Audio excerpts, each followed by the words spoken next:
ByteDance may be building a 10 trillion parameter AI model. If that report is accurate, this isn't just another model release. It could signal a major escalation in the global AI race, one that could affect chips, data centers, AI costs, and even tooly businesses everywhere. But there's a catch. We don't actually know if the 10 trillion figure is real yet. The Financial Times reported that ByteDance is training a model that could reach 10 trillion parameters. Reuters subsequently reported the same story, citing people familiar with the project. ByteDance has not confirmed the figure, and Reuters says it could not independently verify the report. The model is reportedly still in pre-training, meaning it could be months away from becoming a usable system. So this is not ByteDance just built a 10 trillion parameter AI. It is ByteDance is reportedly attempting one. To understand how ambitious that is, compare it with China's recent models. Moonshot AI's Kimi K3 has around 2.8 trillion total parameters. ByteDance's reported target would be roughly 3.6 times larger. But here's the important technical detail. Kimi K3 is a mixture of experts model, meaning only a fraction of its parameters are activated for each token. So the headline number tells us something about the model's total capacity, but not necessarily how expensive it is to run. And that distinction becomes extremely important. Now, understand this because the AI race isn't happening in software alone.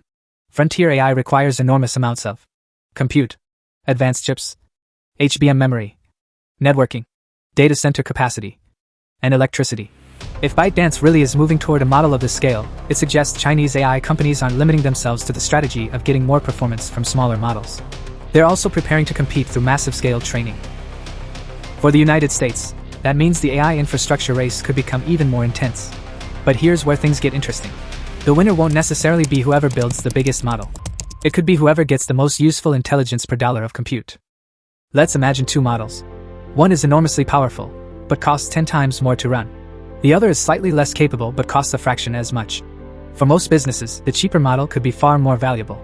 That's why architecture, optimization, quantization, inference efficiency, and hardware utilization may ultimately matter more than the headline parameter count. And this could change the economics of enterprise AI. Today, companies carefully decide where AI is worth deploying because every request has a cost. But if competition drives the price of capable AI dramatically lower, companies could start applying AI to much larger portions of their operations. Not just chatbots. Think of software development, customer support, financial analysis, document processing, research, and increasingly autonomous AI agents. The biggest impact may therefore come from falling costs, not rising model size. And there's an uncomfortable possibility for the US. America currently has enormous advantages in AI chips, cloud infrastructure, and frontier AI companies.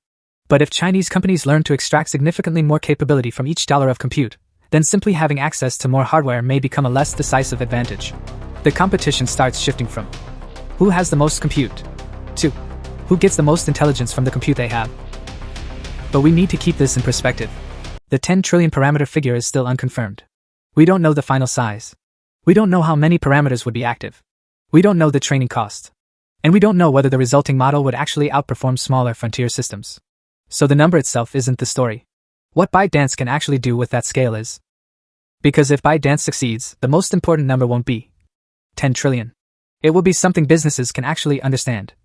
How much intelligence can you buy for $1? And that may be the metric that ultimately decides who wins the next phase of the global AI race.